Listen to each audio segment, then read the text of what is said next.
Welcome back to the Art of MMA on the Kick and Post YouTube channel and podcast. I am your host, Amal Thompson, and I am with Roger. Roger. How you doing today, sir? I'm doing good. How are you doing, Amal?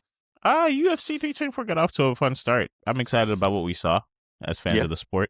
The viewership was insane Yeah. for the first card. I don't think it disappointed. I think there were hiccups along the way. Injured fighter on the main card to lose a fight. Mm-hmm. Betting scandal on the Yep. undercard potentially to lose a fight. And a guy passing out at the weigh-ins to lose a fight. So everything that could go wrong went wrong. You got to see it all this time. Yeah, you gotta sprinkle into everything that's been plaguing the UFC for the last year, all in one card to begin the new era of Paramount. And they survived. They had good fights to open up the card to kind of draw eyes. We spoke on the Adam Fugitt, Ty Miller one for about 3 minutes on the last podcast. And I think the main takeaway that I had was Ty Miller is being offered up Adam Fugitt to get Adam Fugitt out of there.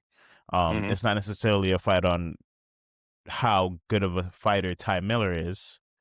Necessarily, it's if he could get the job done, because you're getting served a guy that you should beat.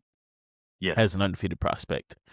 So going into it, I wasn't looking into a competitive fight, not to be mean to Adam Fugitt. I was seeing what Ty Miller would look like in front of somebody that could present a little bit of danger, but you should be able to get out of there. Yeah. I was not in love with how he strikes. Ty Miller? Yeah. I was not in love with how the exchanges looked. Why is that?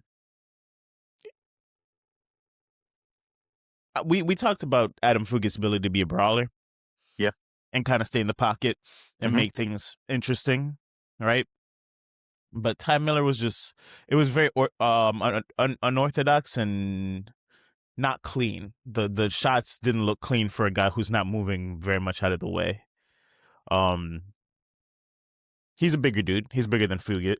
The strikes didn't look like they came with much pop.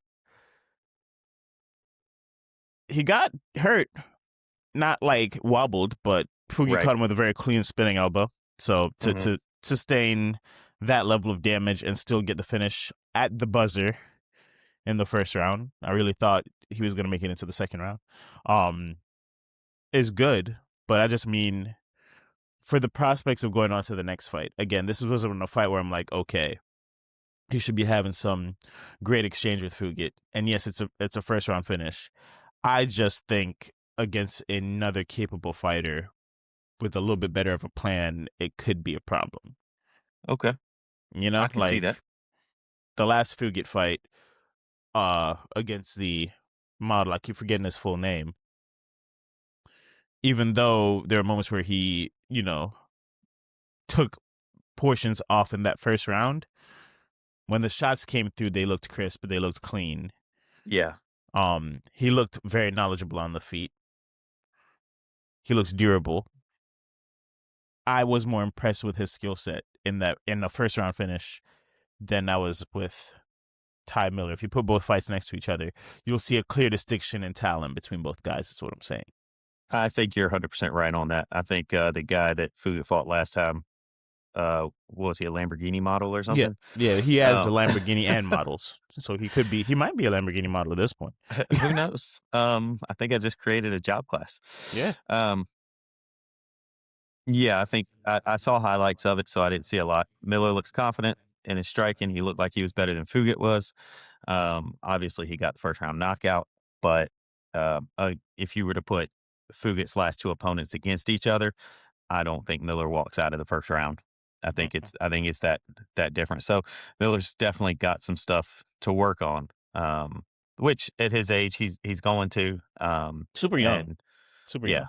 And so he's got time to do that as long as he uses that time well. Yeah, I don't think there's much to add to that one, honestly. I think we can move on to one of the heavyweight prospects coming through the ranks, Josh Hokit versus Freeman. Yeah. Freeman was too slow, man. Yeah, he We was. called the too slow. We called the unathletic. We called the he's gonna have to be able to slow the fight down, get it to the ground. We Hmm. called Hokit being comfortable enough in the grapple to engage there, but just being too athletic and too quick. He just picking shots off all around him. Yeah. He was running all around him for a round, just beating on him, doing whatever he wanted, and essentially embarrassing him the entire first round. And Yeah. then knocks him Yeah. out with a middle finger. Yeah. And not how you would think. We had a couple of Just the endings to some aura. fights on this card that was just, they were just embarrassing for the fighter, and this was one of them. Yeah, Yeah. knocked him out with the middle finger, I think Yeah. is correct on that. Um, He I hit him with the aura flip off, like sit down, and it just took whatever and he Soul Freeman did. had left, and he took a knee. And I honestly thought well, let me go back, because last week I did think Freeman might present some problems Yeah. because I knew he was strong. I knew he had the wrestling background, and I thought that maybe when Hokit's using all that energy and explosiveness to come in, that Freeman's not going to let him bully him. And of course, Hokit was able to bully him. You know, sometimes Yeah. you're wrong in these situations, but Hokit showed that he was gonna be able to get through that. There wasn't much of a issue with it. But what I will say at the end of the fight is, you know, you hear the clicks at 10 seconds, and he hits him, and Hokit is walking back to his corner, flipping the bird. Denzel squats down. I think he squatted down because he thought the round was over, because Mm. it was, and the referee jumped in and just called it off. And I do think that was a bad move by the ref, because I think he had made it to the second round. Yeah, I do. I think Freeman was waiting for the end of the round. They thought the round was over.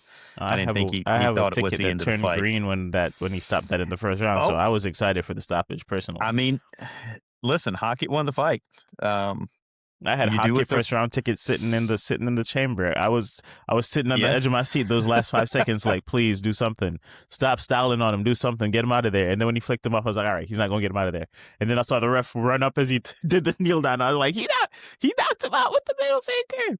That worked out good for that worked out great for you, and that I got burnt on the first fight, man. So it was good to get some retribution in the second one. yeah. So I think there was a intention miscommunication. I don't know how to describe it otherwise. Denzel thought the fight was over, or the round was over, and they weren't going to fight anymore that round. The ref thought that Denzel was quitting.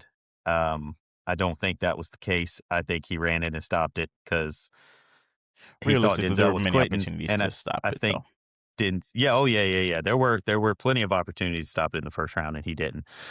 But I do think if I'm Freeman, I'm probably filing a complaint, even though Not he so was going to much. lose. He was going to lose the He might fight not even have anyway. gotten off the. I mean, we're talking ifs, right? But he Oh, of probably doesn't course, even yeah, get off the stool. Like, he yeah, looked very demoralized. He got spanked. yeah. Oh, literally, yeah, Literally got spanked in there. yeah. There were some antics on this that were very embarrassing for certain people. No, for sure. And that was one of them when Hokit was on top and riding him like a cowboy. That was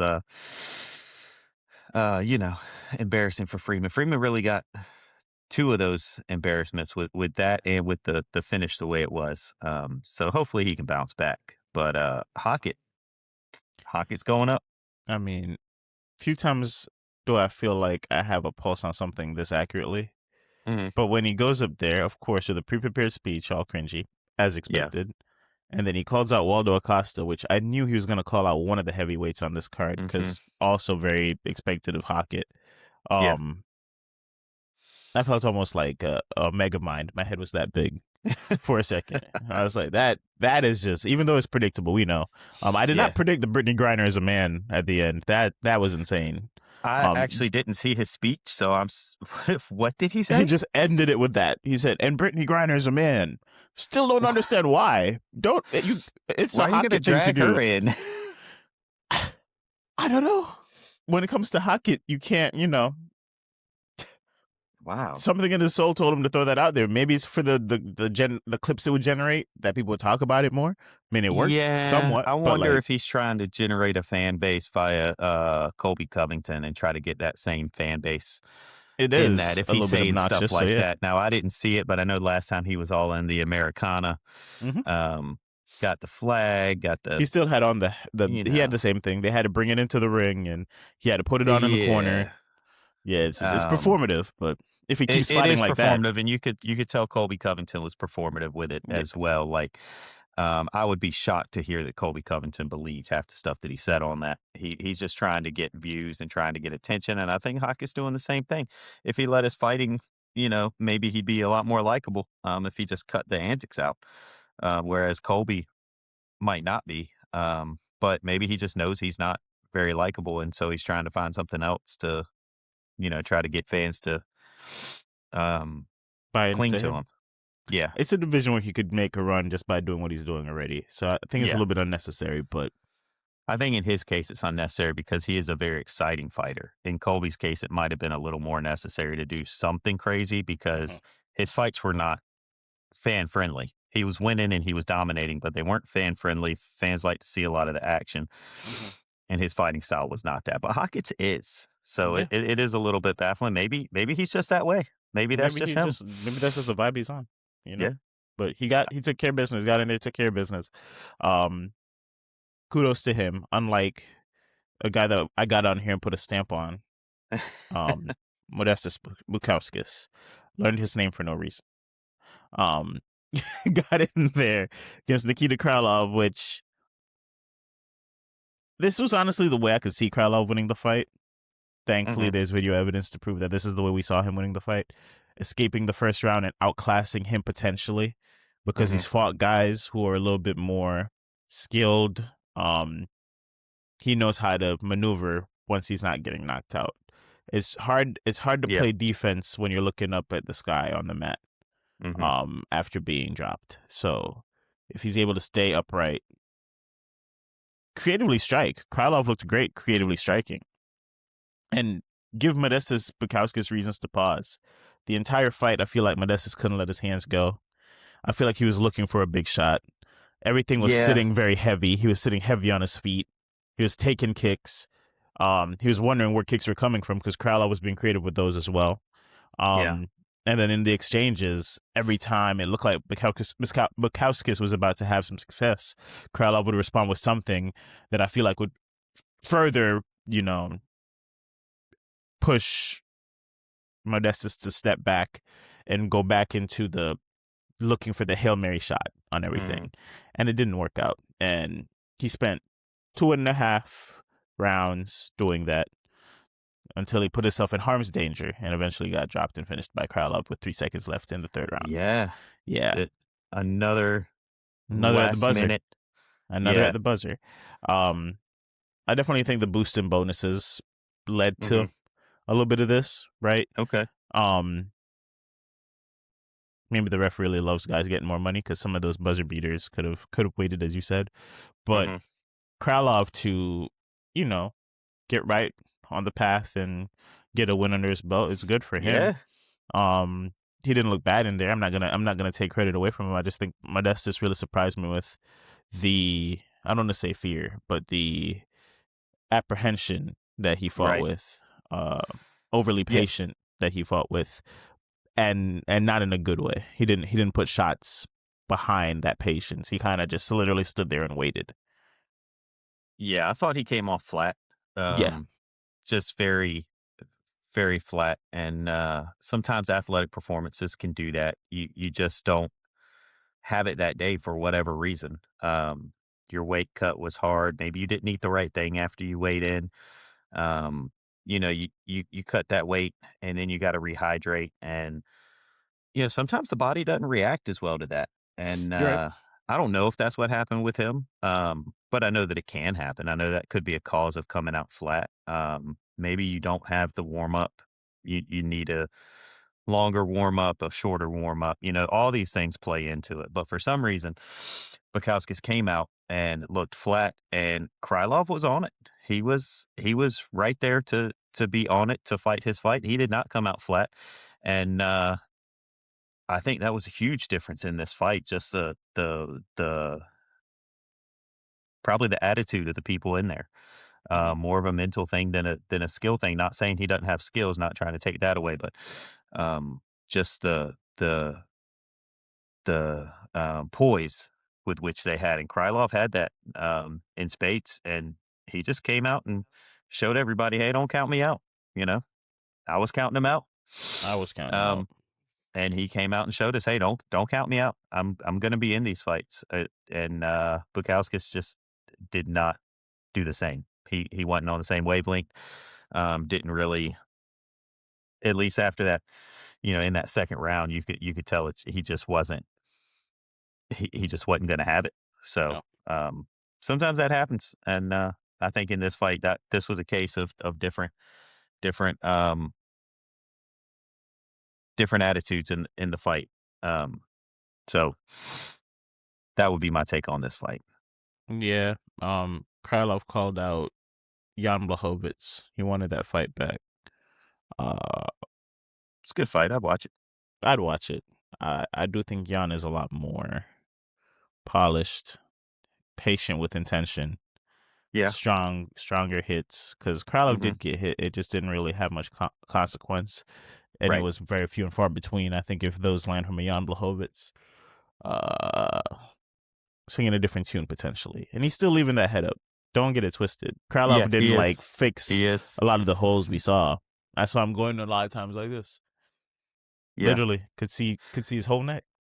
And when I say attitude on that, what I mean is um, he's looser. Yeah. Um, Bukauskas is it's not like the mental attitude, like I got a bad attitude. Like he's looser, he's more fluid. Bukauskas was very uptight. It seemed like he had a lot of his body had apprehension, is what Hmm. it looked like. Um, so that's just It clarify that. Like happens. it's just the I think one was hot and one was cold, and I think that made a huge difference. It did. It did. Um, the next fight that we were gonna get into is a guy that I try to get people excited to watch. Um, Yeah, I was honestly, I don't know if impressed is the right word, but astonished that in a 3-round fight, Ateba looked very disciplined he did. and Yeah, durable. yeah. Um, I expected this to be done early, and I think I messaged you when it happened. Hmm. If they told him to be patient, they cost him a first round knockout Yes, yeah. because the first drop, he had an opportunity to pounce on Pulayev, Hmm. and he stepped back and got into like a fighting stance almost. And if he pounces, that fight is over. I'm going to point this out because I saw this happen a couple of times Mhm. in the night where I thought somebody had the opportunity to finish someone and they didn't. And I see it not as not anything nefarious so much as a trend on trying to get fighters to stay patient. But I Mhm. also wonder if it's costing them something in it. I think Gaethje Mm. is another prime example, which we'll talk about later. Um, And I think there was another one in there too, because I kept getting surprised in this where they went down and clearly they were expecting the guy to come down to try to finish him, and Mhm. he just didn't. And so I'm curious to see if that's a trend, if that was just hey coincidence. We had three of them in a night, but I did notice that Ateba definitely could have gotten him out in the first round. I think, but he didn't. But you could tell he hits like a truck every time. Um, Pelayev showed that you can survive it. You can survive those shots. You roll with him. And That's the yeah, strategy. You roll with him. um, and he got a few good shots in himself. Mhm. Um, the longer you let that go, I don't like playing that game where you're not getting them out of there when you could, because you just never know how judges are going to see this. Um, and he just didn't pounce on him. He didn't finish him, and I don't know if he was making a point that he can go 3 rounds, if he was just being patient, if that's something his coaches have been coaching him on, but man, he's good. He's good. He's got good shot placement. He's very heavy-handed, and I He think cuts off he's the gonna ring be fairly well too, which was surprising. yeah. Like I thought he'd be for what was going on, he still had moments and opportunities to get shots Mhm. off when I think Pelayo was doing a good job circling. Yeah. Um, he defensively, his head stays pretty stationary, which if he Oh, he fights can be against the hit, yeah. right guy, that might be a problem. Maybe he felt there was no consequence to a lot of what was coming back at him. He did block a couple head kicks, so he's staying engaged in the fight, right? But to stay on the pipe and keep cutting the ring off, and when he throws, even the jab looks like it was coming with some force. Yeah. Polaev Yeah. was flying back into the fence with whatever was thrown. Um, it's a great showing from three Yeah. rounds when I expected him to throw less than 21 punches. He went in there and did his thing, so And I think it's good for him. I do like that you got to see somebody who can take Atiba's shots Hmm. and also come back on him. Um, Pelayev is gonna be afraid of nobody in this division as No, far as getting knocked out. Um, you might see him get knocked out because that fear is gone, but I don't see any reason why he should fear getting hit by anybody after getting hit by Atiba multiple times and getting knocked down. But he was able to put some good shots on Atiba, and so I like to see uh next fight. his grit and determination. I want to see what Pelayev does next. Hmm. Atiba, I still want to see him against a grappling heavy competitor who's going to come in and try to impose his will on him. I think once you see that, you'll know if he's well rounded enough to go deep into the division. I think he can stand with a lot of people, if not most people in the division.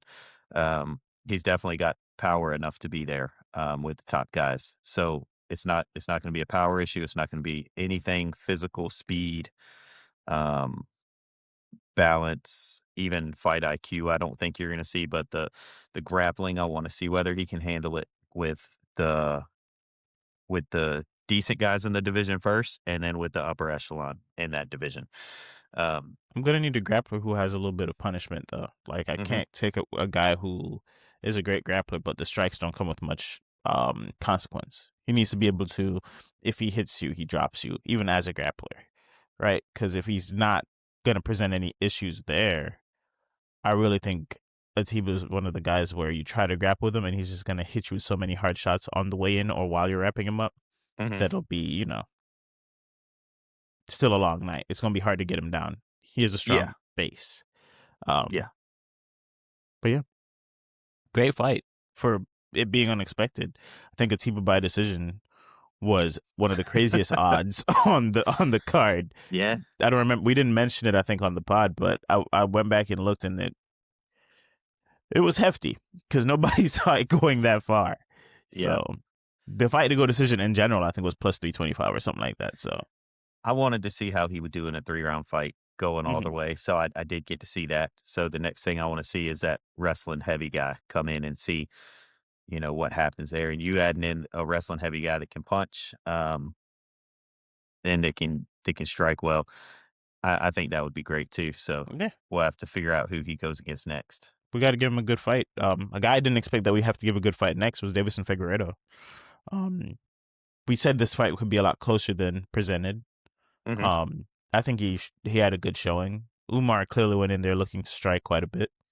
Um, how did you kind of make of this fight? What did you see? I was frustrated with, Figueredo Mm. because when he let loose, I think he showed that he could hang with Umar, but he only let loose for very brief periods, mostly in the 3rd round, where he actually let loose, and, other than that, he was kinda and I think the commenters even said it, I don't know if it was this fight or another fight, but the term was he was fighting not to lose. Yeah. And when you do that, generally, you're gonna lose. Hmm. Um, you've got a loss in your mind already, and I think that's how he came into the fight probably. I can't really say that because 'cause I'm not inside his mind, but it just seemed like he was fighting that way. He was fighting not to lose and trying to fight with safety in mind, and Umar exploited that. and Umar fought his fight. Didn't really need to exploit it, just fight his fight, and he dominated him, but it didn't have to be a domination. And when I say dominate, I mean I don't, he didn't really hurt him, Yeah. but he was just in control of the fight the whole time. But he didn't have to be, and Figueredo didn't have to let him be for the first 2 rounds, and it seemed like he was letting him be there. Um, Now maybe Umar presented a puzzle that I'm not seeing, very possible, but when Figueredo turned it on, he was good, and I think if he'd have done that at the beginning of the fight, it would have been a problem for Umar. I think preparation's a big issue. I think maybe he understood what gas tank he had, and Could be. he operated in a way where he could survive to the third round. Mhm. And then maybe he figured he had enough tools to seal it in the third round. So Um, maybe that was his plan. yeah, because Hmm. we talk about cutting weight and how there's two ends of the coin, right? Well, two sides to the coin. We're overcutting weight so that we could weight bully, but we have guys who also aren't disciplined and not getting to the line that we figure they should be able to get to. Um, where Davison unfortunately is becoming one of those guys where he moved up a weight class to make the weight cut easier, and he still didn't make the weight cut. So when we Yeah, start getting to that part of your career, maybe your conditioning isn't all the way there, and yeah, going in there like the first two rounds, if I give too much, I'm probably not going to be there, and he's still going to be there in the third round, and I could get finished. And like you said, I'm fighting not to lose. I want to at least yeah. make this entertaining. I want to at least give myself an opportunity to have some juice so I could steal something in the third round, maybe. But Mhm. I'm okay giving 2 rounds away because realistically, this is probably not a fight I'm supposed to win. Yeah, Um, so keep my conditioning good enough to make it to the third round, and I'm gonna try to steal it there. Uh, yeah. I completely forgot he missed weight. yeah, he did. So I think for what I was expecting, if it wasn't going to be old school Davison, um, because he was a bit of a stamina guy, Mhm. high speed, high pace. You had to fight his fight, and he had pop for the division. Now he's in a division where his punching power is kind of leveled out with the other guys, and Yeah, the pace yeah, that he fights at is not the same anymore. I didn't expect it to go this long. Uh, I thought he was going to get submitted personally if yeah. it was going to be him losing. So he did enough to stay in there for the whole fight, and I guess kudos to him. But unless we start giving him some lower end talent, I think we're going to see a lot more of these where he's fighting not to lose, and then Mhm. uh, what can we get to happen in the third? It's unfortunate, but Yeah, things like that just tend to happen when you. I don't know if it's a loss of passion or he's far away from the belt, so his concerns have changed a little bit. But yeah. it's Hard to it's say, weird to see but for he is sure. getting towards the end of his career. I think he's 37. I think. Yeah, he Um, didn't have an early start either, so yeah. So he's been at the highest peak, and now he's kind of in that mid range of the top 10, and probably going to fall a little bit after this one. So it'll be interesting to see where he goes from here, if he keeps going much longer or if he calls it a career pretty yeah, soon. Um, I'd like to see him call it a career pretty soon if he's not going to be in that upper echelon, just because I hate to see guys get beat on when they're older, you know? yeah. Tell me about it. I hate to see guys just go in there and get beat on when they're older. We'll get to that guy later, but uh, this was a great fight. We expected it to be a great fight. I did not see it going all 3 rounds, but it did. It Uh, did. it was exciting. It was a great way to open up the main card. Gene Yeah. Silva, Arnold Allen. Yep. Both guys come out of this should feel pretty good about themselves. Um, I had Gene Silva winning it 2 rounds to 1. I thought he did What enough. rounds did you have him winning? I I know gave number him 3. round 3. Hmm. Um, and I gave him round 2, I think. Okay. Yeah, I think I gave Arnold Allen round 1. Obviously I'm not. It's been a little minute since we watched it. Almost what, half a week? Yeah. Yeah. Um, it's not as decisive as the O'Malley song Yadong where I could go. When I mean like rounds I could give him. That's what I mean. Not Okay. like yeah. I think in terms of who won, it was more clear that Gene Silva beat Arnold Allen. In terms of me deciding which rounds I'm giving somebody, it's a little bit more clear cut than the other one for me. But we'll get Okay. into it. Gene looks creative. Gene looks durable. Arnold Allen looks durable. Arnold Allen looks creative. I just think Gene Silva had the bigger moments in the fight. And even if some of that was through theatrics, Yeah. um, he did enough to kind of, I don't want to say steal the fight, but really get the judges on his side in round 3. Right. Honestly, I was impressed by both guys. I really have no negatives for either one. I think Yeah. they stuck to the fighting plan pretty well.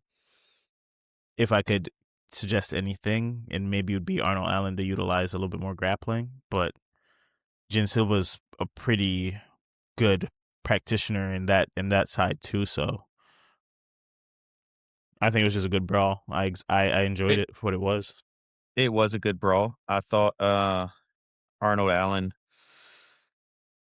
I th- I think this fight was going to be a little controversial with the outcome, no matter what it was. Yeah. And when it gets to that point, like I can say who I thought won or who I thought um, performed better than they should have.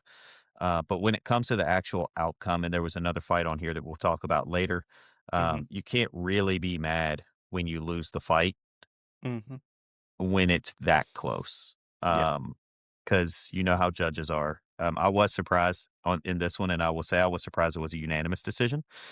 Um, I I I thought figured split. Yeah. I thought it would definitely be a split decision. I thought I could justify ways where Arnold Allen won the first 2 rounds, and I could justify ways where I could say Silva won the first 2 rounds. The 3rd round was clearly Silva, Mhm. um, but I was surprised to see, because it was unanimous, right? Um, UD. Yep. and I just did not think Silva was active enough to win that first round. The 2nd round, it was a lot closer, so that's why I was surprised to see that. Silva definitely had the harder shots in there. Yeah. But I kinda thought Arnold Allen was controlling a lot of where the fight went in those, first 2 rounds, so looking at some of that, I thought Allen was the more aggressive one, and I thought he controlled it a little more, so if you're bringing all of that into play, you got one guy with more damage and the other guy doing the other things, and I could see where it could go with a split decision, but either way, you can't be mad at the way it turned out. Mm-mm. Um, one thing I did notice about this fight in the 3rd round, and I almost texted it to you. Um,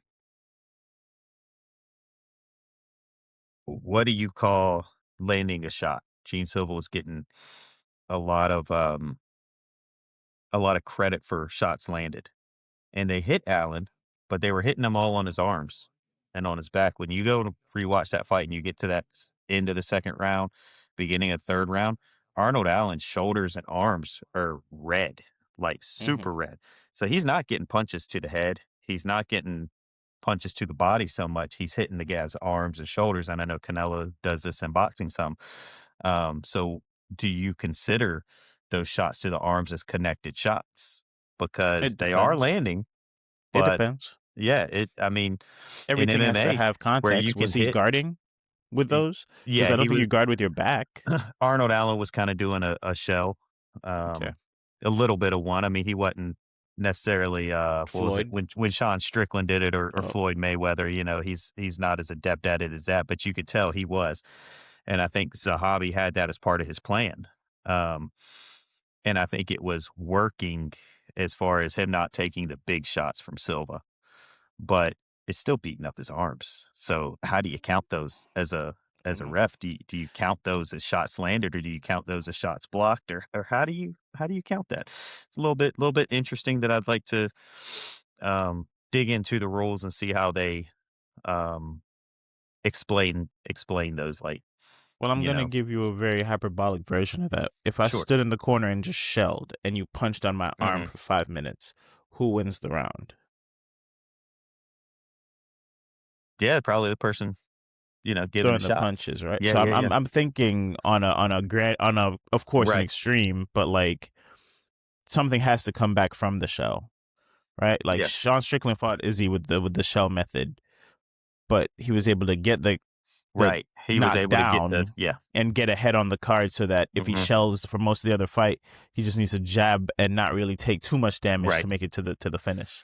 Something has And to that's come the out of part that it. wasn't quite Yeah. working Wasn't quite clear because it happened for a Allen. moment. But when I Yeah. saw that, I was like, and you can even watch a lot of the replays of those Mhm. shots.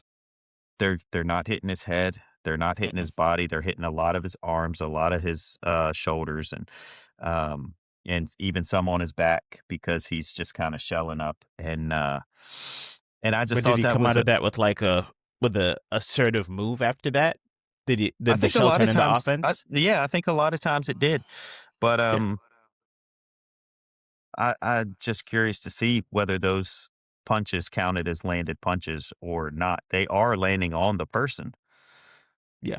but But not they're not efficient. Yeah. necessarily landing target or anything like that. So I'm kind of curious about that.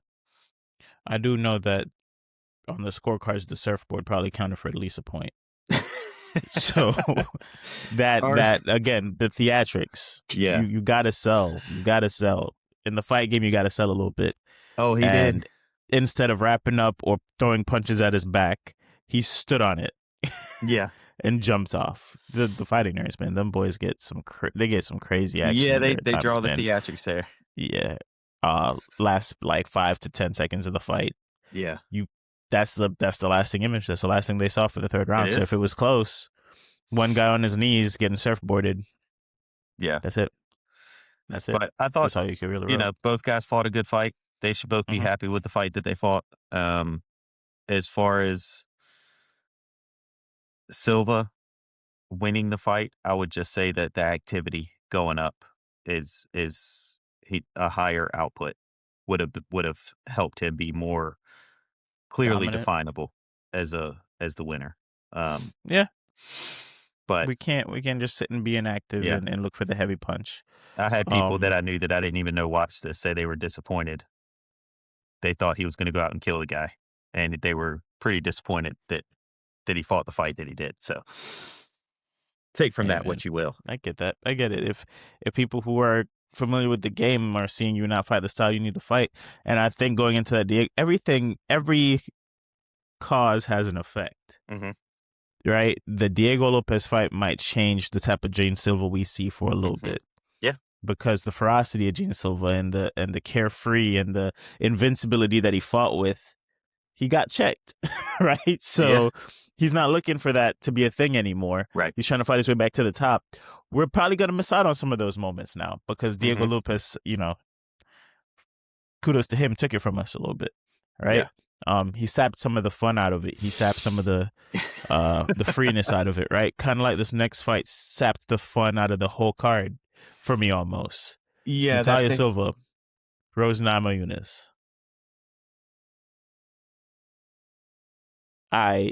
And because she really wanted to see that, but very disappointed in the way this fight went. It was horrible. And Yeah. I've watched some great women's fights, right? Mhm. As we grow, because we're gonna grow. I don't want it to go back in the look at there is Amal again, downplaying a women's fight. I love seeing a good women's fight, right? I think one of the best fights of all time is Joanna Jędrzejczyk versus Weili Zhang. Yeah. One of Yeah. the best fights of all time. Not women's fights. One of the best fights of all time. One of the Mhm. most entertaining fights of all time. Yeah. This was not that. How No. is Natalia Silva flying up the rankings, doing the They were calling them feints, and like? I mean, I What don't are know if we? those were feints or I was actually wondering if it was like just a rhythm. She was trying to stay in a rhythm, like stay with some kind of musical rhythm here, and that's the way she was doing it. But I wouldn't if I was Rose, I wouldn't think those were feints. I was gonna back out of Paramount and go back in. I thought I was glitching on one side of the screen. Like I don't know what was happening, and Half of my screen is just going crazy. my screen is just spazzing out. I don't get it. And I'm not right? seeing anything thrown. Like it all looks the same the whole fight. No, it all looks. We're just twitching forward, and Rose was active. I And thought Rose won the first 2 rounds, if I'm being honest. as And it a didn't take viewer, yeah. much. Yeah, As a I thought viewer, Rose won like, the first 2, so when they gave it to Silva, I was actually surprised. There were a few what of those here where the person that was supposed to win ended up winning even though they might not should have won those fights. But I just don't get it. I don't get it. Um, I'm really excited, for some of the talent coming up, some of the girls that are going up these weight classes that are strikers, right? We talked yeah, about them last year, and we got to do a little bit of a pod about some of those prospects before January gets out. Some of the girls that go in there and they put shots down the pipeline, and they're accurate strikers and not necessarily power strikers, but when you get in there and you mix it up, they throw body kicks. They, you know, Baby Shark Ricci is fighting this week. She's one of the ones, I think it's this yeah, week. She's one of the ones that you go in there and you're like, okay, cool. She's getting active in there, doing what she needs to do to not only just get points, but she's willing to put some risk out there to get a finish. This was just, yeah, and you talked about Rose being in the right mindset. I don't know if she was. I think she did do the things to fight a smart fight and potentially win on points, but she just doesn't look like Rose. yeah, and She you doesn't look really, like Rose. I mean, you can make the case that she should have won that fight, and you can get upset at the judges. But there was Go nothing out there and to win try it. to finish the fight. There was nothing there to really put a stamp on it. And I Go think out and Natalia win it. Silva won that last round. But Yeah. the first 2 rounds were tough to watch. They were pretty tough to And if I'm a watch. judge, I probably didn't watch him either. So when I go into the third round, I'm like, okay, that looked like something happened in this one. I'll just give it to who wins this one. Like, you got to go out and take the fight sometimes. Just go out and win it. Yeah, and I was a little disappointed in that fight. I was a lot disappointed Yeah, because it was pretty much carrying the torch for the women's fight on this one. it Um, was. yeah, and it just was very underwhelming. And for that to be the first women's fight a lot of people see, Yeah, it doesn't put a no, fire under you to see another fighter. that's how bad 2 missing fighters out come up. on Nunes Kayla Harrison is for this card. Well, Yeah, for the that would have beginning of been. women's fight for the Paramount card, Hmm. right? Yeah, Like, because it was the only highest women's fight viewership. on the card. It would have been the one. Hmm. Would have been the And one. it could have been fireworks too. It could have been, right? We were arguing it should have headlined the card. Yeah, Thankfully, you know, by accident, the UFC kind of got it right because of the injury, but you know, yeah. it's just tough to see, man. And there will be exciting women's fights this year. I promise you, there will be. Names are evading me. I think Josina Edwards is the one from the Dominican Republic that I'm very excited about. Lengthy striker. I Had a was couple gonna. finishes last year. Uh, I might be Yeah, saying the name wrong, I but was looking up the rankings to see who yeah, would be good fights for them, and I mean, I'm not sure that Rose is going to get a great fight after no. this. It all depends what you view as a great fight, though. But there's girls out there that are coming up the rankings that will present a very fun fight for you. Mhm. Um, it's just Yeah, about getting them in the spotlight, man, and giving them the opportunity to do that. I'm excited to see those people get an opportunity yeah. coming up. Um, it just sucks. It just sucks. Not as bad as watching one of my favorite fighters quit, though.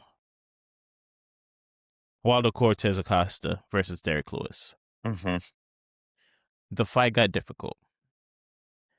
The fight got difficult really quickly. Mhm. And I've seen this song. Well, I've heard this song before, seen this play out before with this fighter. But when things get tough, they look for a way out. And I don't want to say that as somebody who's not a fighter, right?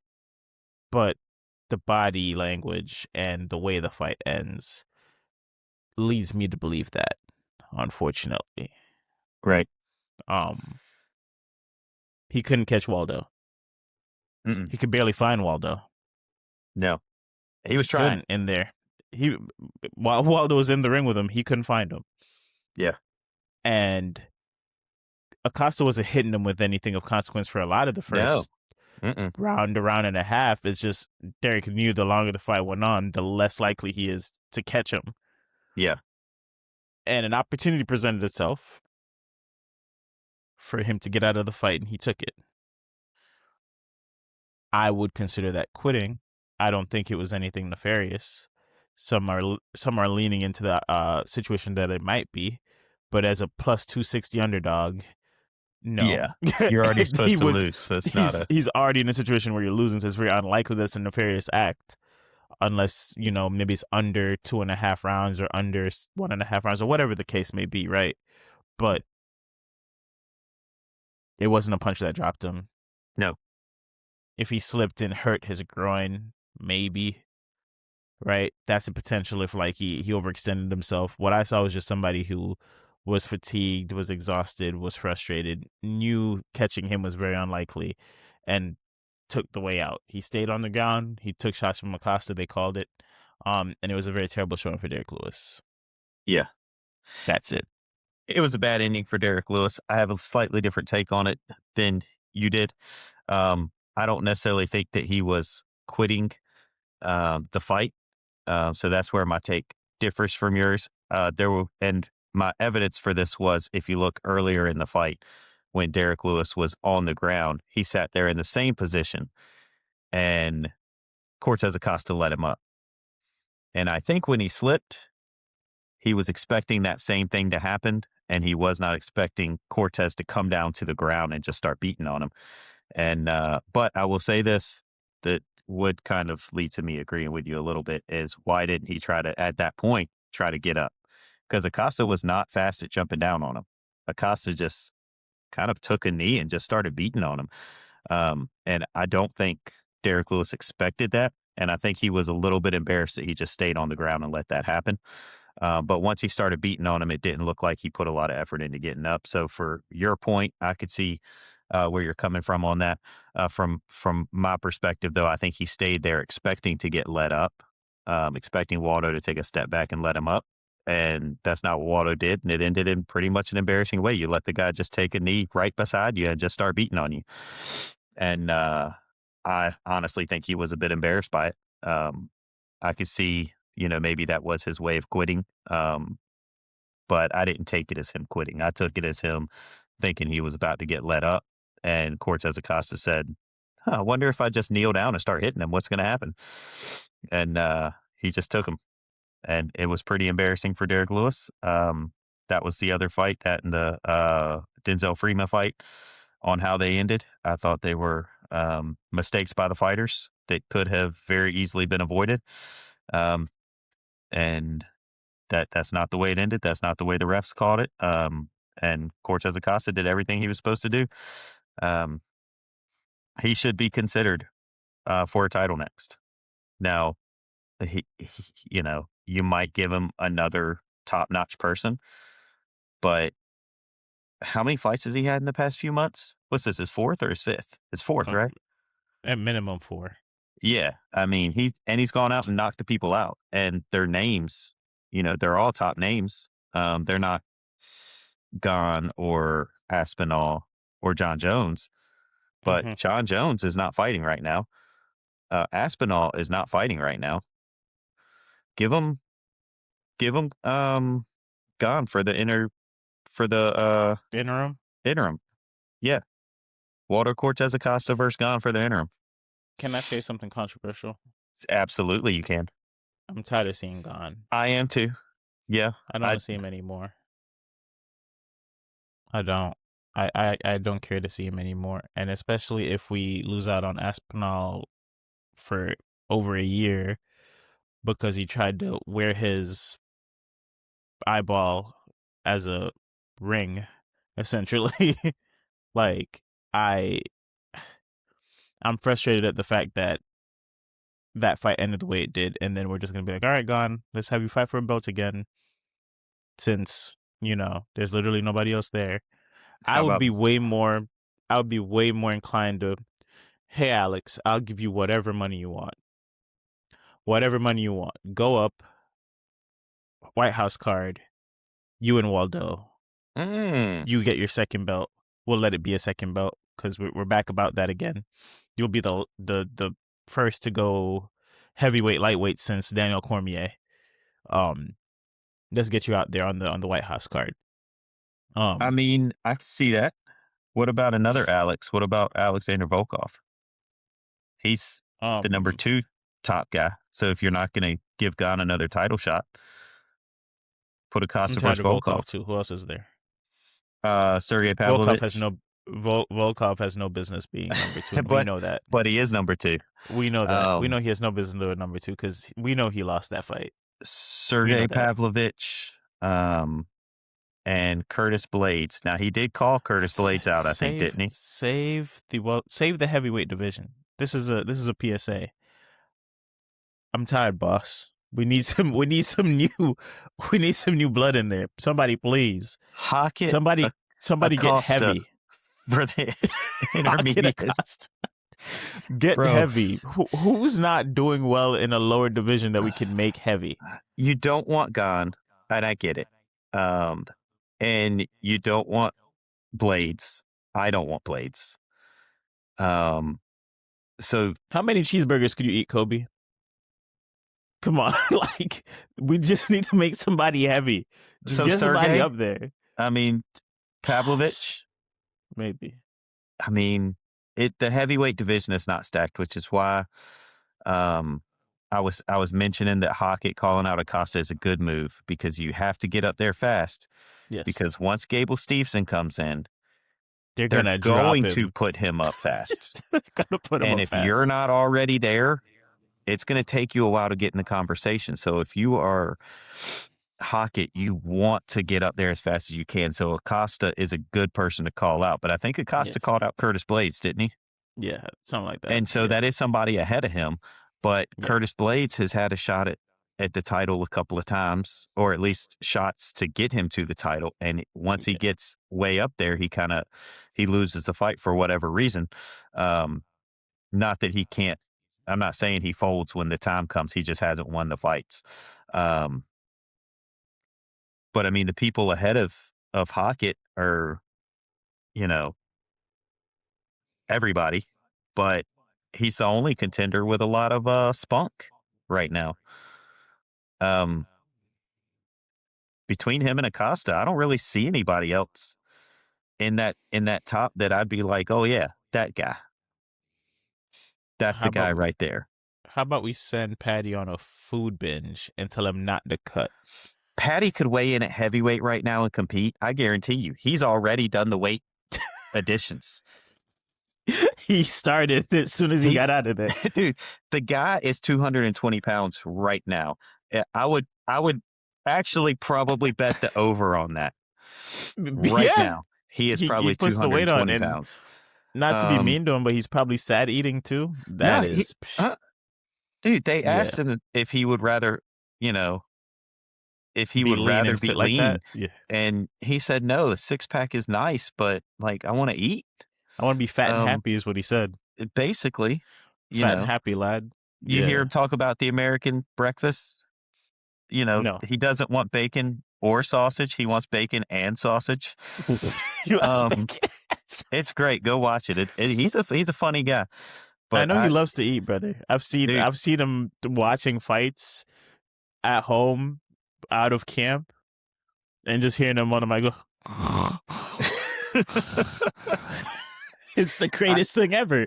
Oh man. Put a scale right in front of Patty Pimblett right now, and I don't think he makes 205.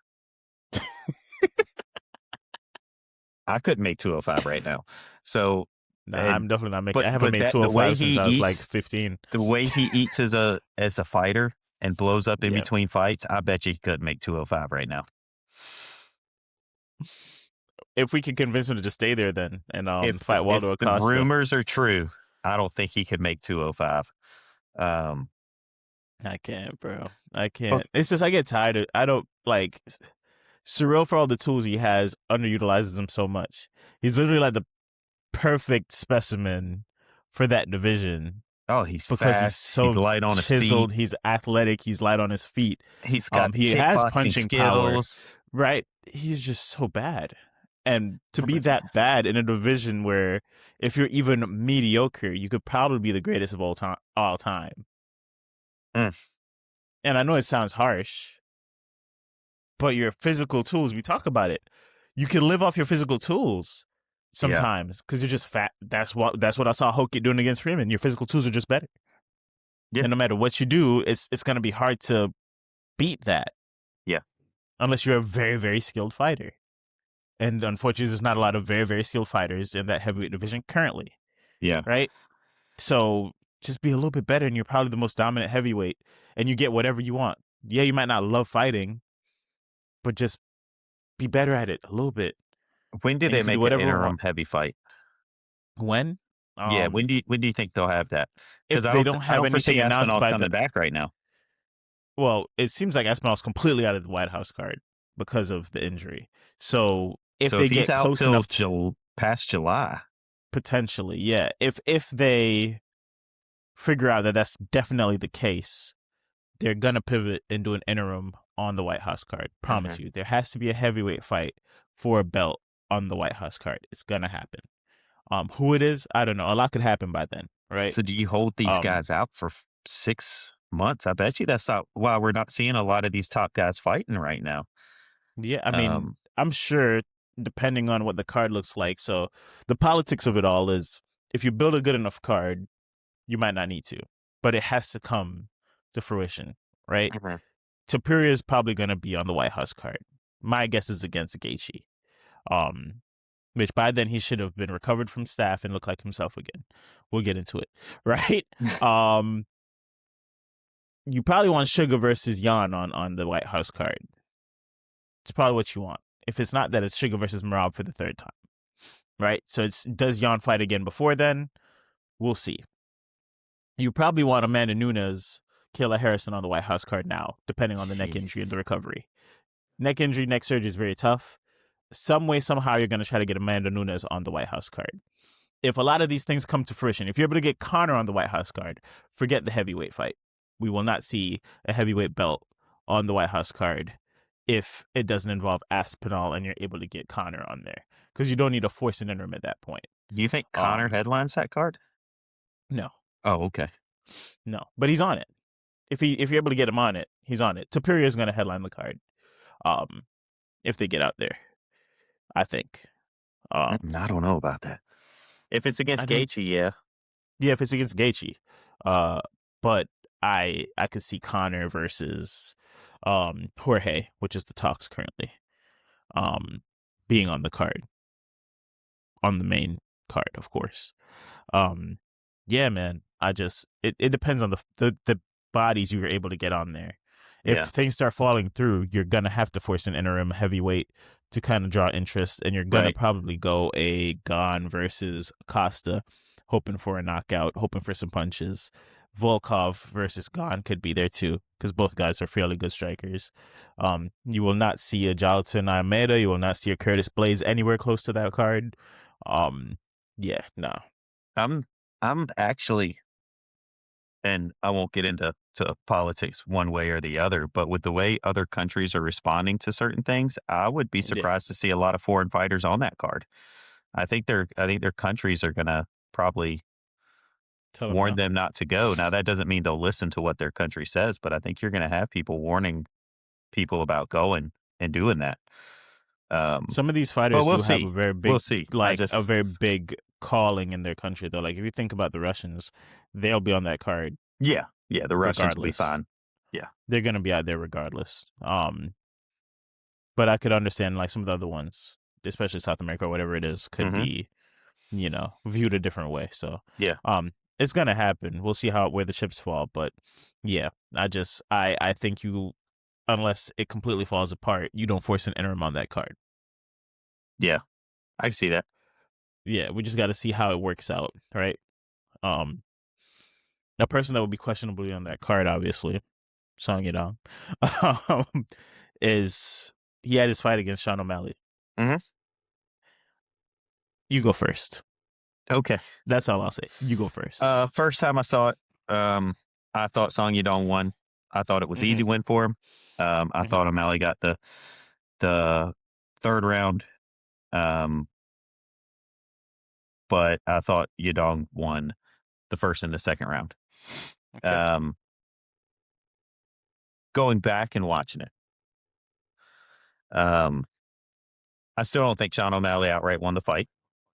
I think if I'm a judge, the most I give that way is a draw. I think Yadong Okay. won the first round. I think it was very tight on the striking. I think O'Malley did edge him a little on the striking, but Yadong got him to the ground, and he was active on the ground. He wasn't hitting a submission, but he was active and he was building up the strikes. And I think I would give to him that round. He ended the round on top of him. I don't think you can give it to Sean after you have to. The only way he got up was a round ended. Um, I think Yadong did enough during the first part of that round, and then with the takedown, I think that gave him the first round. Second round was razor close. Mm-hmm. And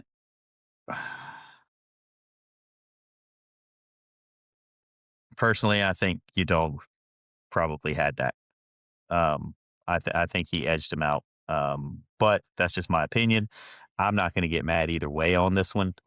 Again, this was the other fight on the card where I was saying it was razor close, and you can't get mad either way when it comes out. I can have my opinion. You can have your opinion. The judges make the final decision on that. Um, I would have given the fight to Yadong. I thought he did enough in the first two rounds. The third round definitely went to O'Malley. So if I'm doing that, the first round Yadong, the third round O'Malley, that second round is in question, and I could see where I could give it a draw on that. But Yeah. yeah, that's how I see it. I would, I was I was surprised. I think one of the judges gave it 30-27 to O'Malley, That's and I crazy. thought that was absurd. That's crazy. But Yeah. I could see a 29-28 O'Malley. Um, I could see a 29-28 Yadong, and I Yeah. could see a draw. Um, the first time I saw it, though, I thought Yadong Got robbed. did.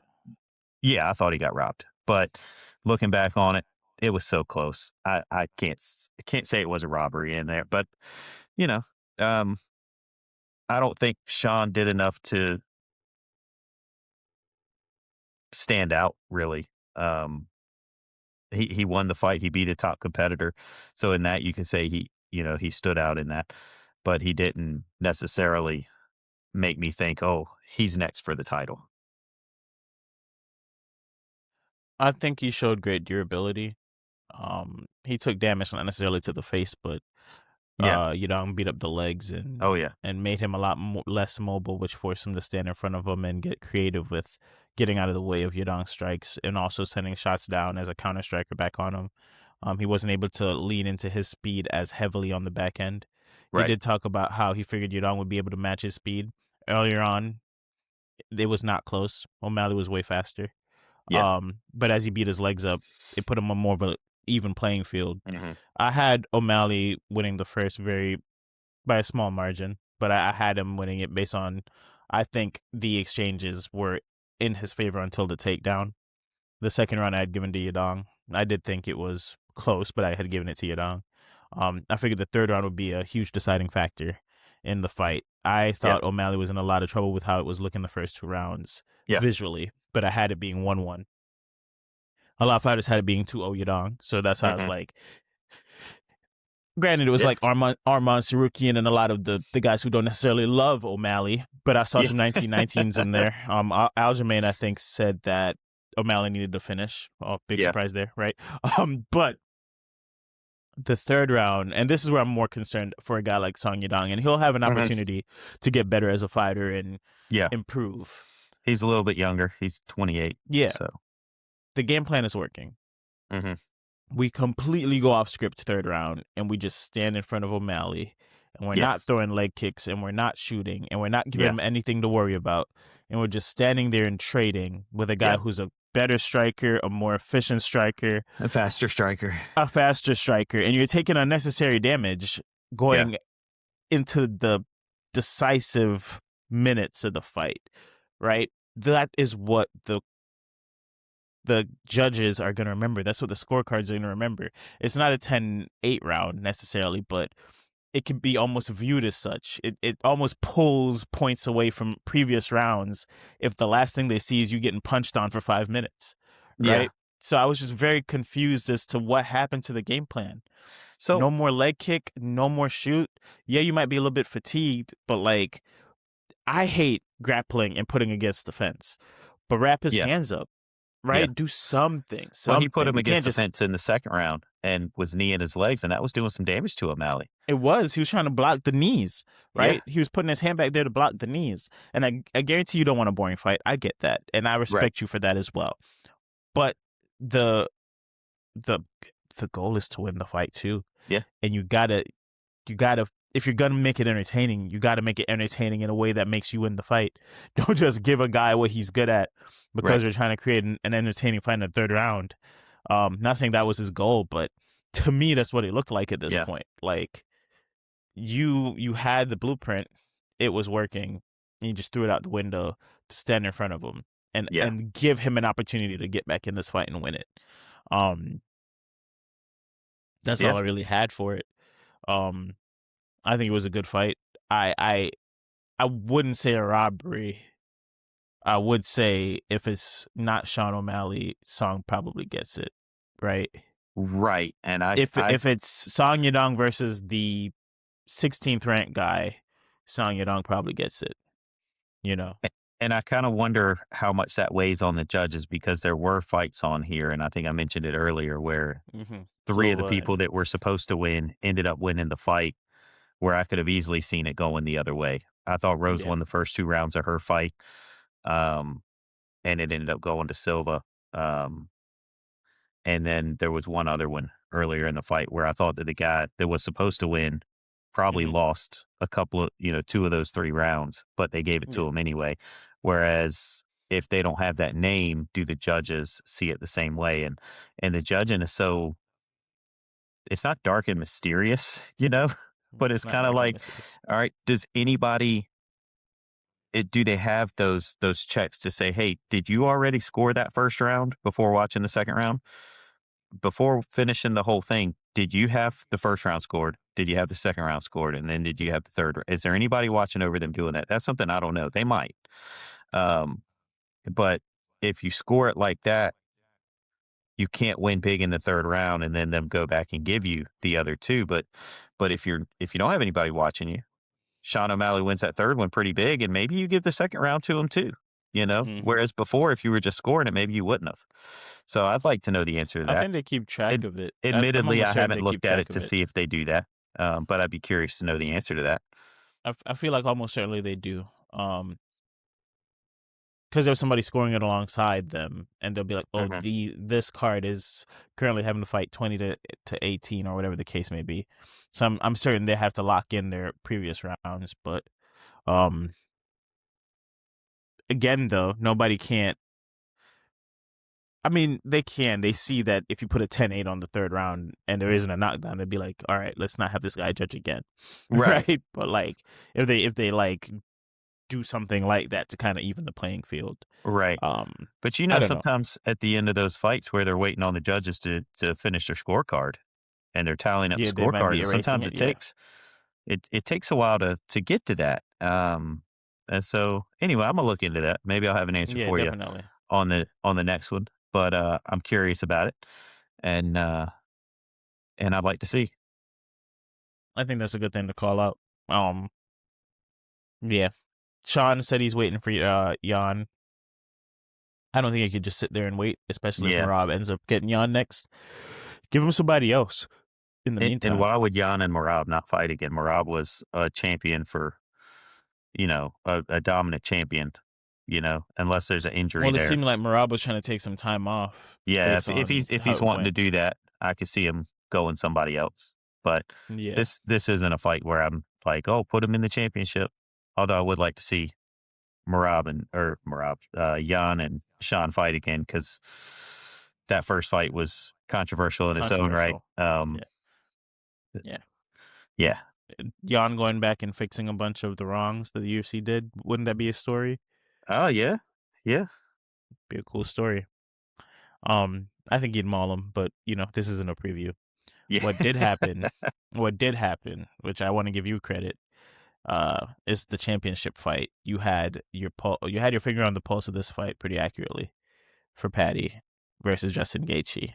Um, Yeah. yeah, you even got a clip out there that went a little bit viral about how you saw it going, and you're on the money. You're on the money. Um, I don't know if you heard Paddy's post game. I I said didn't. post game, post fight I saw the one in the interview. octagon, but I didn't Yeah, see the presser. in the octagon. I didn't see the press yet either, but he talked about the punch to the solar plexus that kind of sapped Yeah. the life out of him. And I kind of saw the uppercut to the solar plexus. Somebody went back and like highlighted that Mm-hmm. exchange. Outside of that, what I saw, to kind of get into the mechanics of the fight a little bit, Justin Gaethje's always been a guy who sits heavy on his strikes. Mm-hmm. He stays planted and he throws with everything on Yeah. every punch. Um, Not saying he telegraphs stuff, but his punches are coming from a grounded situation. Very Yeah. powerful. Always been a power striker. Mm-hmm. Paddy bounces and throws shots. He could have power for a lot of light weights, and unfortunately for him, he ran into one of the guys who has a thick neck and has been in there with some very, very heavy strikers and some very, very good strikers. And once Justin Gaethje found out that Paddy Pimblett's strikes, though precise and at times or coming from different angles and, Mm-hmm. should come with consequence, we're not offering much consequence. It was a dangerous opportunity to be in there with somebody like Justin Gaethje because he's reckless. He'll just walk you down. He is. So, he figured that he probably isn't going to get put to sleep by these. He just walks Paddy down. And kudos to Paddy. We talked about it off air, but Mm-hmm. if it's anybody else, they probably stop this fight in a couple moments. Yeah. Maybe the Yeah. There were a first, few in there. maybe the second. In the fourth, he got dropped and wailed on a little bit. He got dropped in almost every round except the third. And if it's not the Scouser, they probably call it TKO. He fought with heart. Even on wobbled legs and Yeah. beaten to a pulp, he was up and presenting Yeah. somebody that you had to prepare for. Still, you still had to, have defensive mechanisms Mm-hmm. against a wounded Paddy. Yeah. I will say, Yeah, definitely. Justin did nail him pretty egregiously in the eye on one of the strikes. I think he probably got him twice, if I'm being Yeah, honest with you. he got the first Um, one where they stopped it, but the punch where was very, very bad, and Paddy kind of like motioned, and then it turned into a curl and cover. Yeah, the ref didn't catch it, and if they Yeah, the did, ref didn't catch it. they didn't call it. That would have been a point off immediately because they discussed that too. Yeah, because he got Um, him the first time, and he said the next time. So yeah, yeah. it would have been. Yeah, But in reality, the punches hurt outside of that, and that's why he lost the fight, not because of the eye gouge. Justin was sitting on the shots, and they were heavy. yeah, They were very heavy. Justin looked not like himself, both visually and how he was moving in there. And I am led to believe that he is dealing with the staph infection. I'm not a doctor, but he's dealing with something that has him a little bit swollen up it's an ingrown hair, man. and a little bit slower in there. He didn't look like the same Justin with pop. I mean, he's also older, right? But Yeah, he had enough pop and enough strength and enough vigor to be active in there and get his strikes down the pipeline and drop Paddy over and over and over again yeah, with power shots and be a 2-time interim lightweight belt holder. yeah, And he gets rewarded with potentially fighting Ilya Superior. yeah, Congratulations, Justin. Right? What a life to be Justin Gaethje, right? You don't get to fight some Rafael Fiziev for your first defense or something like that, right? They give you probably the greatest lightweight Well, and that's presuming he can since come back. Khabib. Yeah, which it's sounding he keeps talking like that's in the books for him to come back and stuff, but I don't know if you I don't put him know. up You there don't with know. Khabib yet. I mean, I think he's still got. I mean, his resume is great, but at lightweight. I mean, that's at what I'm lightweight, saying. I Best wouldn't put lightweight, him. Yeah, but he's fought one fight at lightweight. I I guess. wouldn't put him up there with the greatest yet. Um, Now, if you want to go put their resumes against each other, I think you got an argument there to say that he, is up there with him with who he's fought. He's fought some beasts and, 3 knockouts of 3 legends in a row. I'm still going top 5 lightweight all time, even with one lightweight fight. Really? Yeah. Okay. Because I the I wouldn't prior do the that. prior things should count. You know what I mean? I feel like you can't just take that away based on it being a lower one. I guess maybe I don't call it lightweight, but what do I got to call it something? He's currently a lightweight fighter. If he goes back down to the lower one, like Yeah, then I'll call him a top 5 there. I think he's got to get more in the lightweight division. Me personally, before I put Well, him up he has there. an opportunity He does, with his Justin but Gaethje win. So I'll tell you, you know,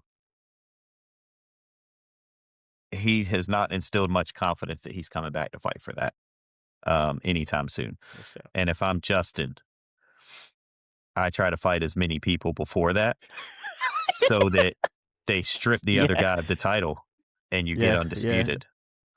If I'm Um, Justin, I'm calling out somebody, because anybody. you want that undisputed title. And when he's sitting on the sideline, it sucks because Justin would have fought um, Topuria. He He's would he have. he would have went in there and fought Topuria. Topuria wasn't available, and with Topuria not available, then Justin's the champ. And that's the thing with these interim titles. You get to Topuria said, "I'm taking time off," and he did not put a limit on that time off. And for this to be an interim fight, you're expecting him to come back. But if he's not coming back, you're the champ. There's nobody else there. If You're the I'm Gaethje, give me Dan Hooker ASAP. Dan Hooker, please beat Benoit Saint-Denis. I'll come up with some beef. Give me Dan Hooker in a heartbeat. will Give me beef somebody right like there. that. Anything to avoid Sarukian. Yeah, give me somebody like that. I don't want Sarukian. Oh, I fought Charles already. We saw how that worked out. I fought Holloway already. I saw how that worked out. I could Yeah, run it back against one of those guys, but I'm trying to get a defense in here. I want to stop fighting guys who have the opportunity to beat me and take this thing away from me. Give me somebody. Hey, Benoit Saint Denis, if you beat Dan Hooker, yeah, I hate the French. How about that? let's fight right now. Something, like yeah. something to If get me I'm, out of trouble. Renato Maicano, you want the money fight? I don't even, Something. I don't even know for him that he would be, trying to dodge Taporia. And what I would suggest with him taking another fight is he's at the end of his career. He knows this is his last run. He just won the belt. You just want to solidify that as the world title. You need another fight in there to say, I got the belt. I defended the belt. That other guy that they say was champion was not around. He could have come in and fought and he wouldn't.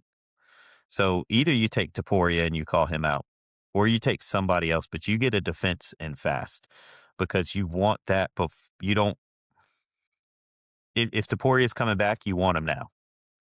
You don't want him, you don't want to wait because that's to your disadvantage to wait because you're getting older. You want to get that defense in, you want to be named undisputed, and then you want to Hmm. retire. Um, So if you're Justin Gaethje, who do you go in there against? Because my aim is I want him to win. So I'm trying to find the easiest win for him to go back in, well, defend this interim, and make it what's it called, undisputed. if you're taking the Chael Sonnen route of easiest fight for the most money, um, that's not going to be Sarukian because Sarukian is No, not an easy fight. no, Oliveira, you might want to get that win back or that loss back. So maybe Oliveira. not Um, easy at all though. you don't He's want the there to be hit though. yeah, yeah. I think Gaethje has a possibility to beat Oliveira. Um, and he's sitting there at number 3. So Hmm. um, Gaethje's number 1, Armis Sarukian's number 2, Oliveira's number 3, and obviously Topuria is the champ. But you don't want Holloway. He took you apart the first time. Um, Dan Hooker is the next one after Paddy Pimblett. So if Dan Hooker wins, um, or if Benoit Saint Denis wins, maybe you take one of those two. Just like you were saying, the only other one in that top one you want that could be an easier fight and I'm not saying he's an easy fight, but an easier fight is Oliveira. Yeah. You don't want a Holloway that's been up at 55 for a while, and you don't want Getting comfortable. Sarukian.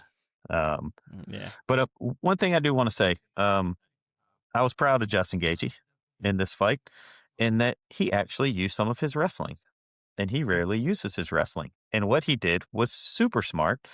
And if you are a wrestler who's big, good at striking, there's a few of them that are super good at striking and they're good wrestlers. Justin Gaethje has only ever used his wrestling defensively until this fight. He put a front headlock on Patty, snapped him down to the mat, and punched his head a few times, never went behind him. Because once you go behind him, Patty can roll, Patty can stand Mhm. up. You get into a grappling match with somebody who Justin's not a jiu-jitsu guy. Even though he might know Mhm. it, he's never really showed that he can use it. But he got him in that front headlock and he controlled him there, and he hit him, and then he stood right back up. And that's what people are going to do. It's a little bit different take on it. It's not quite what Fluffy does, but it's one of those things that nullifies the jiu-jitsu and makes it so that Patty can't use it. And he did that, and he did that well in the fight, and he did it a few times. You could tell it was planned. It was something they were working on. And so from that perspective, that's pretty good. He could do that Very to good. Charles, I think. I think he could do that with Charles. He could get a few good hits on, and as long as he stays in front and doesn't engage him when Charles goes to the back or rolls, Justin Gaethje's in that fight. And I think he could, with that working for him, depending on how much in shape he was, those first 2 rounds, I think I told you, I don't think Justin Gaethje intended to go to the 5th round. I saw how hard he was breathing after He's the trying to first run 2 through rounds, him. and I Yeah. thought that he didn't even intend to go, but I was highly impressed that he did. And in the 5th round, looked just as fresh as he did after the 2nd round. And He did. I was surprised at it because his body language didn't show me after the 2nd round that he was intending to go that far, but he did, and he made it, and he dominated, really. He took that 3rd round off. Outside of that 3rd round, he dominated. So, um, Justin Gaethje, Oliveira, or Justin Gaethje versus the winner of this one. Does Oliveira have a fight lined up? Yeah. He's fighting Max for the Oh, yeah, the what's it BMF. called? So, The BMF. Holloway and Oliveira are off the table right now if you wanna do a fight within the next week or so. Get me something quick. Dan If Hooker I'm Justin Gaethje, Dan Hooker, or Benoit Saint Denis I think you're for the ugly. title. Yeah. How about that, Dan Hooker? Oh, could you And you probably imagine a don't fight smell between good. those 2? Exactly. It's the perfect. So as the UFC, you could Yeah. sell Psycho Dan Hooker Oh, against Reckless Justin Gaethje pretty easily. yeah. What you can't sell is Dan Hooker deserving the shot at the belt, but you couldn't sell it for Gaethje versus Pimblett anyway. So who Right. cares about selling the correct person to fight for the belt? Well, and they And on have it. Paramount, you want these guys to punch. Yeah. Paramount's for the punching. Yeah. That's what I've Paramount's figured for the out. punching. I like it. Paramount's for the punching. So get both those guys in a cage, right? It would have been Mhm. nicer if it could have been in Australia, but They just did one that's in this week, Australia. right? Yeah, it But is. Yeah, it's in Australia this week. just go for it. Yeah, Just do it. absolutely. Sell the punching. Dan Hooker's reckless. He's gonna go out there. You're not gonna see much grappling, right? You thought Patty Pimblett, Justin Gaethje was crazy. Imagine that, but somebody probably ends up limp at the end, or if not limp, they're just both in there bloody punching in the middle of the octagon, And right? they A will la be. that Dustin Poirier, Dan Hooker Apex fight, Yeah. where it sounded like people were just hitting 2 bats in the middle of the octagon, right? Like Yeah, Dan Hooker does not care. If he doesn't. you were a fighter, you'd love to watch Dan Hooker fight, I think. Exactly. And you love to watch Justin Gaethje. They've said for years Justin Gaethje is your favorite fighter's favorite fighter. Dan Hooker's right there with him. Have those 2 fight for, you call it interim title if you want, but if the title's being defended, you know, you might not And be a trust me, lineal champ, but you're the champ. as of today, the art of MMA knows this is not the right person to fight for the belt. I would like to get that clear. If anybody, there will be clips of this posted. Yeah. We're not saying Dan Hooker deserves to be fighting for the belt. We're looking at it from a perspective for Gaethje's benefit. We're looking at it from a perspective for the UFC's benefit to get him out there fighting again to defend the belt while Max and Charles are occupied and while Topuria is dealing with his stuff and with the fact that nobody likes Sarukian, unfortunately, right now in the UFC. I like Sarukian to fight for the title, but they're not No, going to I give it to think him. he's great. I think They he's a won't great give it to fighter. him. I think he deserved it. I think he should have been fighting last week for the belt. I Yeah. think in reality, it should be Sarukian versus Justin Gaethje immediately I think they set this up. as soon as he's healed. Huh? I think they, I thought Topuria had like I'm going up to welterweight Yes. plan and had been promised a fight, but I do think they set this up so that Sarukian couldn't fight in it because his last fight was so quick after that or Oh, no, for sure. before You knew that. that. And Yeah. and I think the right fight to make, if we're talking about the right fight to make, it's if Topuria is not coming back. If Topuria is coming It's back, it's Sarukian Topuria versus and Justin Gaethje. Gaethje. If it's not, it's Sarukian versus Gaethje. Yeah. But That's the correct thing to do. if you're not But going they're to not do doing the that, correct thing. Oliveira's the next one. And if you want just to all out brawl, and to be fair, I think Oliveira would be an exciting fight, just like Hooker would be. Oh, no, It'd for be sure. a different Yeah. exciting. It wouldn't be as bloody exciting, but it would be exciting. You'd have a lot of action in that. I don't think Oliveira's been in a fight without action ever. So your next one, going by the rankings, is Oliveira. So if you're not giving it to Sarukian and Topuria's not coming back, Oliveira's the one, but he's already in a fight with Max. And so He's that gotta takes make your it out of next that two one. out. He just beat Yeah. Patty. So the next one up is Dan Hooker. Dan Hooker's in a fight this weekend. That's where we're getting Dan Hooker from. If you're wondering where we're getting Dan Hooker, it's because they're not going to give it to Sarukian. Oliveira and Holloway are already in a fight. He just beat Patty. Dan Hooker sitting at number 6 is your next person. So that's where the logic is. That's where we got it from. Yeah. If We just Dan don't Hooker believe wins this in fight, put him up there with Gaethje. the UFC If Benoit potentially Saint not Denis wins the doing fight, the he right either thing. takes on that fight or Well, you get potentially doing the right thing. yeah. We think that they're gonna not do the right thing potentially for Sarukian. Yeah, That's because where this Sarukian's is coming available. from. Yeah, he is. He He took care of fought business. He got out before there them. quick. Yeah, he's fine. He's been He's doing a lot of available. things since then. And that fight should take place if I'm Justin Gaethje. Obviously, I'm not. I don't know, how long it takes for that ingrown hair to heal.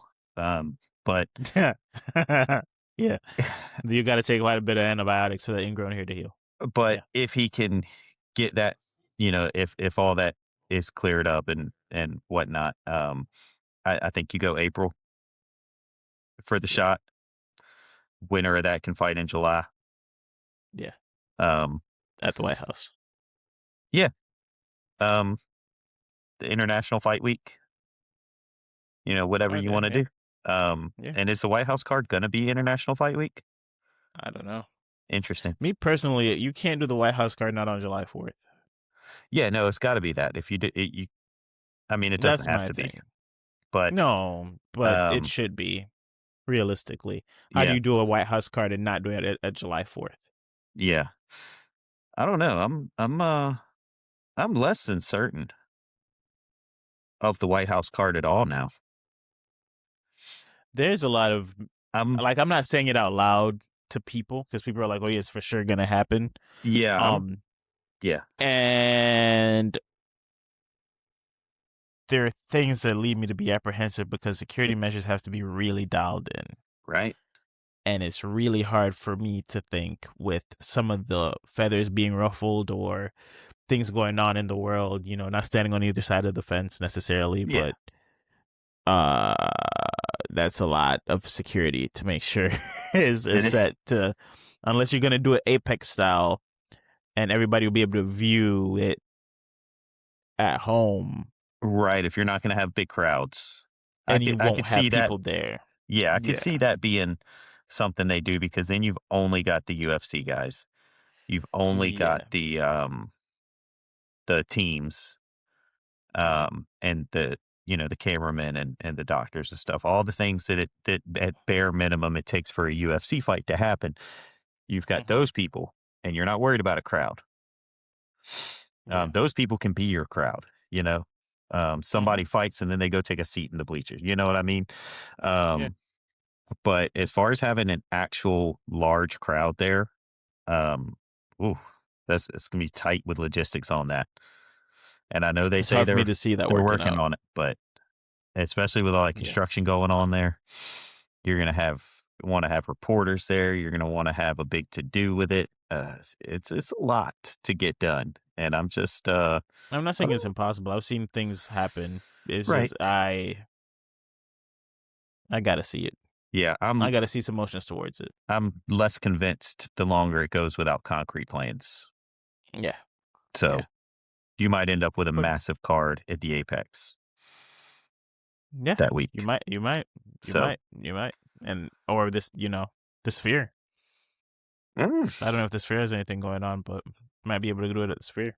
interesting. I wonder what Um. their schedule's like. Yeah. Um. But for the first card on Paramount, man, this was quite the success. I It think. was very Again, with much. everything that happened, it could have been way, way worse. This could have fallen apart, but Patty Pimblett and Justin Gaethje being the headliner was a good decision. Yeah, You know, it wasn't more the reason to fight pause was everybody wanted, but it was the fight Paramount needed. It was exactly, such a good brawl. exactly. And it wasn't the right fight by the who deserves it, but who cares about who deserves what sometimes. Life's not fair. Yeah, Remember that, life's not right? fair. You take the Sometimes, opportunities as they're given. yeah, you take the opportunities as they're given, and those guys made the best of the opportunity. Yeah, they did. The openers did their job. They got first round finishes. They Yes, got they people did. excited. The people in the middle gave us some longer length fights to get these guys ready for to close it out at the end, and it was good. And I'm excited to see what the UFC brings for the entire year. Um, Obviously, they have the entire tenure on Paramount Plus, but um, especially this year, leading into next week, Yeah, it's gonna set the we will tone. do a preview of that one for sure. Um, and talk a little bit more about what these numbers mean on cards as well, because it's a numbered card, but it looks way lighter than this one that we just saw. Um, It's got some better yeah, fights than I thought it did. We'll talk yeah, about it. we'll talk about it for sure, but we're glad that you guys are interacting, communicating with us, engaging with these posts that we're making. Hopefully you guys are enjoying UFC on Paramount as much as we are. Um, it was a clean stream. It looks very Yeah. good. You could tell they invested money Hmm. into making sure it was a good product. We're excited to consume and then make our own product based on what they give us. So, Yeah. um, we'll see y'all on the next installment of Art of MMA where we're previewing UFC 325. Um, but until then, y'all be safe. Please like, subscribe, and share. And peace. Later.